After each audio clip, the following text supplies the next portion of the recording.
पहले बिहार में चलते हैं, क्योंकि मतलब नाराज मत होइएगा, अभी तो लोग जो है मतलब पलटू राम के तौर पे जो है नीतीश जी को लोग ज्यादा मतलब उनका नाम उस तरीके से लेते हैं।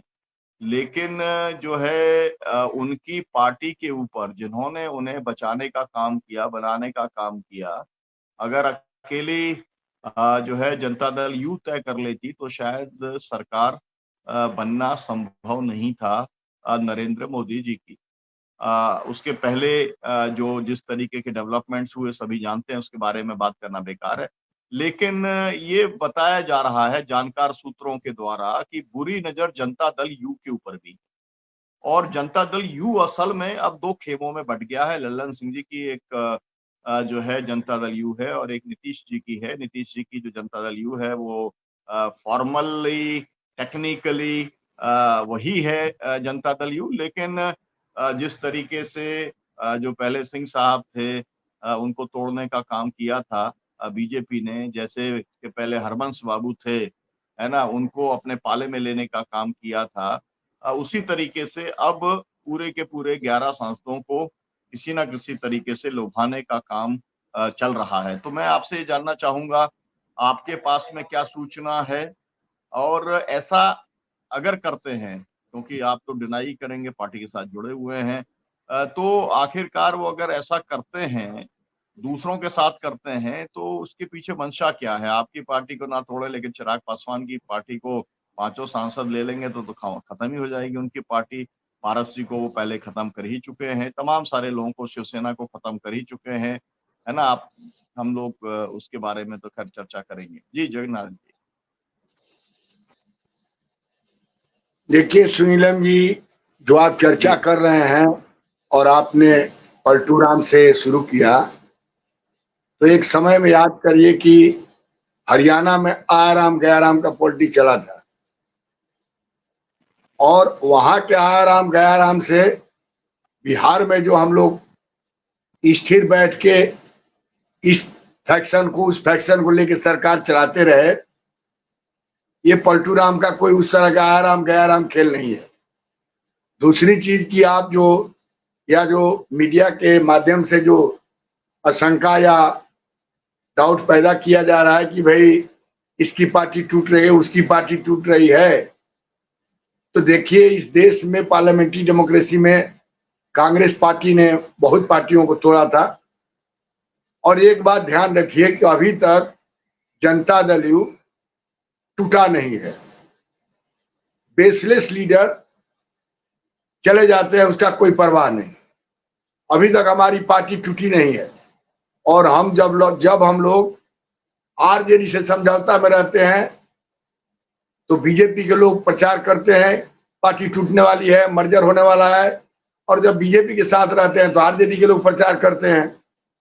और कुछ सो कॉल्ड मार्क्सिस्ट सोशलिस्ट हैं, वो लोग इस फेरे को और इसको और हवा देते हैं। सुनीलम जी, इस देश में आप ये एसिमेट्रिकल फेडरलिज्म है, जिसको विषम संघवाद कहा जाता है, और विषम संघवाद में क्षेत्रीय एस्पिरेशन जो है, रीजनल एस्पिरेशन जो है, उसको समाप्त नहीं किया गया है, न होने वाला है। और आप देखते हैं कि इस देश के अंदर 11 राज्यों को विशेष दर्जा का कैटेगरी दिया गया। 69 से शुरू हुआ, 2000 तक उत्तराखंड में आकर के उसको विशेष दर्जा दिया गया। लेकिन special category of states of India जो है, उसका क्या स्थिति है? आप नागालैंड को देख लीजिए, असम को देख लीजिए, मेघालय को देख लीजिए, मणिपुर को देख लीजिए, त्रिपुरा को। मैंने जो specially special category of state दिया गया था, और आर्टिकल 275 में ये कहा गया था कि जिन राज्यों को अपना स्रोत रिसोर्स मोबिलाइज करने की क्षमता नहीं है, उन लोगों को हम विशेष सहायता दे करके, संविधान के 275 धारा में लिखा हुआ आर्टिकल में। तो मेरा कहना है कि बीजेपी या कांग्रेस भी कभी नहीं चाहती थी कि क्षेत्रीय पार्टी रहे, वो भी चाहती थी खत्म हो जाए, और बीजेपी भी चाह रही होगी या सोच रही होगी या सोचती है, तो बाइपोलर पॉलिटिक्स की बात करती है।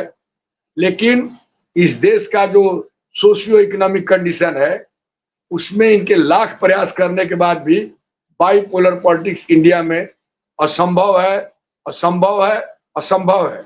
उसके कारण है हमारी पार्टी जनता पार्टी से लेकर, आप तो उस पार्टी में भी रहे हैं, बताइए कि कब टूट करके और कांग्रेस के साथ या बीजेपी के साथ गई है। इक्के दुक्के घटनाएं चुनाव के पहले चुनाव के बाद में होती है। कुछ कांग्रेसी लोग जो आ गए थे वो राम लखन बाबू के जमाने में 5-7 लोग चले गए थे, तो उस समय डिफेक्शन का उतना कड़ा लॉ भी नहीं था। तो इसलिए जो मंशा और जो प्रचार हो रहा है उसमें कोई दम नहीं है। आप कहेंगे कि जनता दल में है इसलिए कह रहे हैं कि पार्टी टूटने का प्रश्न नहीं है। हमारी पार्टी जब से 2005 से सत्ता में आई है यहाँ, तब से हम गठबंधन में राजनीति कर रहे हैं, लेकिन पार्टी कभी मेरी टूटी नहीं। एक आध एमएलए, एक एमपी या आरसीपी सिंह जैसे लोग, अब आप बोल रहे हैं कि ललन सिंह का गुट अलग है, यहाँ कोई गुट ही नहीं है। Except Nitish Kumar, there is no chance of any गुट इमर्जिंग इन बिहार। बिहार में कोई गुट का प्रश्न ही नहीं है। नीतीश कुमार का मास बेस और उनका जो विजन है, उस विजन के थ्रू बिहार की पार्टी चल रही है। और इसमें ये जो प्रचार हो रहा है कि अब देखिए चिराग की पार्टी भी टूटी थी, लेकिन वो पार्टी तो भाजपा में मर्ज नहीं किया, वो अलग रहा जरूर, लेकिन आपसी झगड़ा था, लेकिन भारतीय जनता पार्टी में कभी शामिल नहीं हुआ। पारस जी ने समझौता किया। तो लोहिया, कर्पूरी और जयप्रकाश की आत्मा जो बिहार में है, उसके फल से आपको मैं आश्वस्त करना चाहता हूं कि हम लोगों की पार्टी में उनका कोई सेंध लगने वाला नहीं है, इस असंभव है। और देखिए आज जहां तक समझौता की बात है, इंडिया गठबंधन में डॉक्टर लोहिया ने माना था कि जाति का शोषण आर्थिक शोषण से भी ज्यादा मजबूत है। तो हम लोगों ने तय किया कि जाति आधारित गणना किया जाए, क्योंकि कास्ट सेंसस हमको संविधान अलाउ नहीं करता है, तो हमने उसको किया। बीजेपी से समर्थन लिया, वो लोग भी समर्थन किया। और कास्ट सेंसस के बाद नीतीश कुमार का एजेंडा देश में 1 नंबर पर चल रहा है। कास्ट सेंसर के सवाल को कांग्रेस के जिन लोगों ने नहीं कराया कास्ट सेंसस कह करके मनमोहन सिंह के जमाने में, वो आज चिल्ला रहे हैं कास्ट सेंसस की बात। तो हमारी पार्टी और नीतीश कुमार और खास करके लोहिया जयप्रकाश के लोग गांधी के हम लोग समर्थक हैं, लेकिन लोहिया जी ने कहा कि भाई हमको गांधी से निकाल दिया तो हम लोग गुजरात गांधीवादी के रूप में काम कर रहे हैं। तो कमिटमेंट का प्रश्न है, प्रतिबद्धता का सवाल है। इसलिए यहाँ की पार्टी को जो लोग सोच रहे हैं दिल्ली में बैठ के या कहीं बाहर में, इतना आसानी से भारतीय जनता पार्टी तोड़ नहीं सकती है। भारतीय जनता पार्टी की क्या स्थिति है बिहार में, आप यदि ऑफ रिकॉर्ड बात करेंगे तो हम आपको सारी बात बताएंगे। हमारे पास जिस तरह का नेतृत्व है, तो इसलिए आपके पार्टी नारायण जी फिर से मैं आता हूं आपसे, फिर हम जानेंगे कि भाजपा की वहां क्या स्थिति है। आपने जो आपके पास तथ्य रहे आपने उनसे अवगत कराने का काम किया।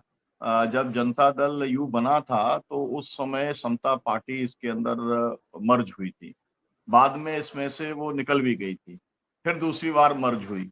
एक समय के अंदर इसमें लालू यादव जी भी हुआ करते थे, उसके बाद में वो बाहर निकले, उन्होंने अपना राष्ट्रीय जनता दल बनाने का काम किया। सम्मेलन बुलाया गया लेकिन मर्जर नहीं हुआ। मैं I was the part and parcel of that conference.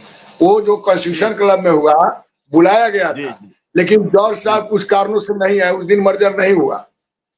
George साहब नहीं आए और जॉर्ज साहब का अपना कुछ व्यक्तिगत मामला था।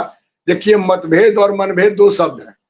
तो सोशलिस्ट पार्टी के अंदर हम लोग बाद में बात करेंगे और